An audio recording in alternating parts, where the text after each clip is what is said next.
Zata. Truth. It began long before us. We who now live our perfect and dull, endless lives. It began long before these moon palaces and body markets hurling around our golden sun. It began long before our light coil thinkers, our radiation wars, our oil, smoke. It began with us, the continuity and its twin, wanderlust. The need for unseen shores deep in our marrow. No judge, jester, queen, or king can escape this old blood. We are nomads, eternal. And when no ocean, mountain, or sky could contain us, our gaze hungered starward. Afar, they mocked us with their brittle light, winking and jeering like dangling Iotans, forever out of reach, illuminating the truth. Immortal as we are, we die with the sun.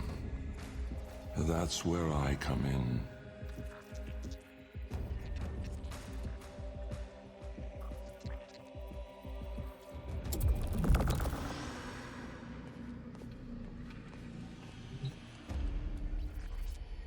Jahu, form. My departure was a day less than any other. When I stepped inside the bell, I saw no crowd through its seriglass, no skeptical onlookers, no regal send-off. They all had given up on me and my paradoxical formulations. The wasted years had all shown the void to be just that. Nothing. No energy, no entanglement, no form. To spacefaring ambitions, a dead end. On the day, my laboratory was mostly vacant of witnesses, most of all of expectation. Only my sluggish attendants, my sagacious Kavat, Kalimos, and of course my daughter. I had raised her alone, but with inconsistent vigor. In those eyes, her mother's, I did see a terrible reflection of a man that did not exist. A brave and principled man about to make history. In truth, he was a void himself, an outcast, a joke, a nothing.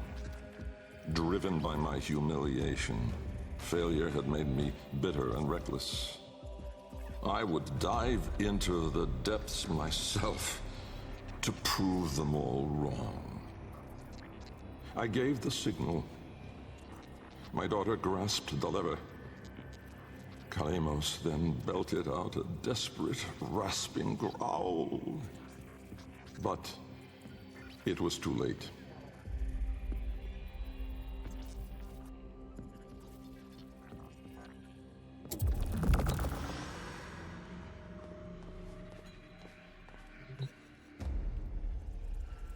Vorm. Order.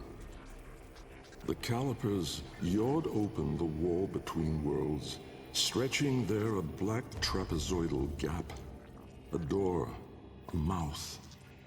It yawned in the light of the room, splintering it to mesmerizing, unearthly hues.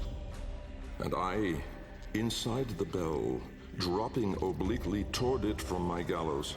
Mass and time rippled as a sudden vortex jawed before me.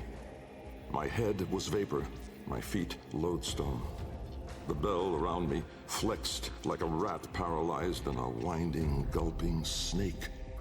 I faltered in the awe of it, stumbling against the seriglass, and with that, shifted the bell's path through the wall. It grazed the caliper membrane, the edge of the door. No worldly edge was as thin, as sharp as could split even light. As the bell faintly grazed it, the seriglass was all at once rendered like strips of flesh by Dax's blade. My enclosure was beheaded in an instant, but still, I fell, sideways, into the void.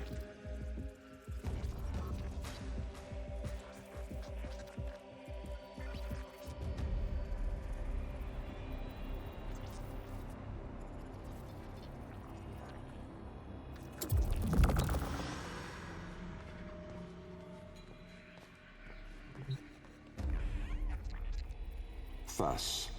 Chaos. Death was on me, I was certain. I was face down, eyes clenched, my heart pulsing the last of its seconds, and my lungs burning the last of its air. A sudden nostalgia gripped me. I grasped desperately for memory of a storm just past, the fumbling pitch of a child's song. Yet all these thoughts seemed to steal away from my mind like smoke through a vent. I would die empty. I then became aware of another sensation, physical, a web of pain, needles itching into my arm. At once I realized I was alive. Laying in the bill's shattered ceraglass, I groped the ground, warm stone, the floor of my laboratory. So, I had never left. And so, I had failed. Again. I heard a crunch alongside me. Someone stepping through the shattered glass. With great shame, I gasped and rose my head to face my daughter above me. But as I opened my eyes, it wasn't her. It was me.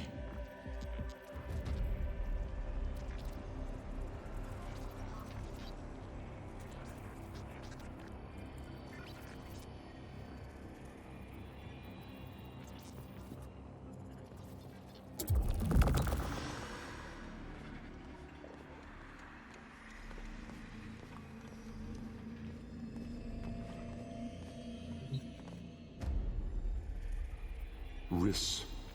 Light. The senselessness of it. The paradoxic, the vague, untimed form. I was alone, but not. For I stood there confronted by myself. A twin, but no brother. A reflection, but with dimension.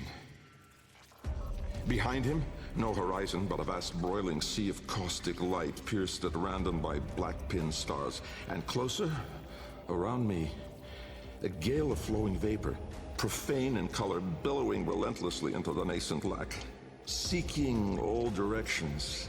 I was standing on a precipice of familiar stone, jagged and unanchored as though cleaved directly from the very floor of my laboratory. I wondered at the vapor's path, smoking outward more, leaving behind now the walls, the filigree gold, the rare cuts of marble for my home. I knew at once the vapor's source. I turned away, back toward the wall, the trapezoid I had yawed into it. Vapor erupted inward at the gap, but not just from there. For as I rolled my eyes back, I saw the same. A great steam of scintillation smoking out from my skull. Dumb in awe, I faced toward my chimerical twin. He spoke.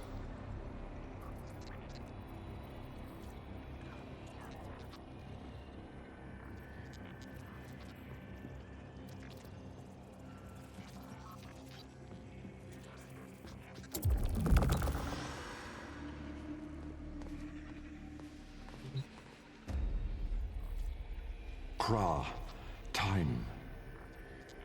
An old name, unspoken in the centuries since my mother reared me. A soft hiss, soothing as a viper's gaze. Little Bengal. The other me reached out, offering his hand, gliding toward me without moving, as though the distance between us was now collapsing. A confusion, most euphoric, filled my mind. With the shred of wit that remained, I decided that I should run for my life. At once, crazed and frantic, I fled. But I made no forward progress. Instead, the world compressed ever more around me, as though I were an anchor pulling the shore to reach.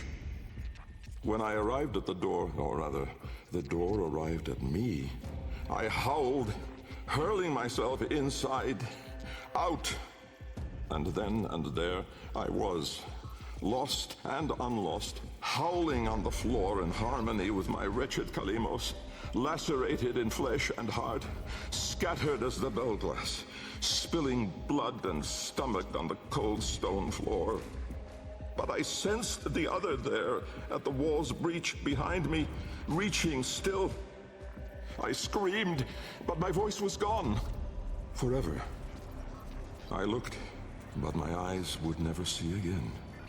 I swept my fist across the floor, snatching broken shards, and in gripping tightly, I filled my hands with ink. Close it, I wrote.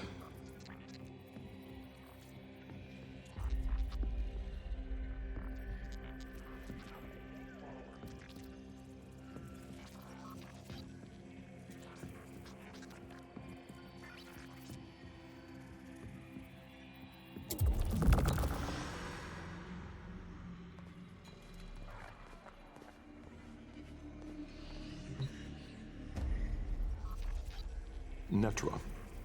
Decay. Time, to us, is all but conquered. Our sacred kuva moves us on to new skin. We numb to our daily, yearly trifles, and remedy those memories that bring lasting misery. With all our misdeeds, our excess, our indignity, we are haunted by nothing. But not for me, for with each passing day, there grew within a tumorous idea. It was minute in those early days, the pale-reaching digits severed on the floor, studied with reverence, with greed. And it swelled larger in the latter days. The regal domes, the rail dedications, the unholy Zariman parade. I had put the stars within reach, but at what cost? I never spoke of him, that man, trapped in the wall. And while there have been countless souls who have followed me through with their light skippers and field wave skins and vari-eyed instruments, not a single one ever saw him. Me. And so it is that I will not take the kuva now, or ever again. This is the last skin I'm in. Because of this idea, that I cannot be sure that in all that smoked commotion, in all that panic and fear, in that bending light and blinding dark, was it I who escaped? Or the other?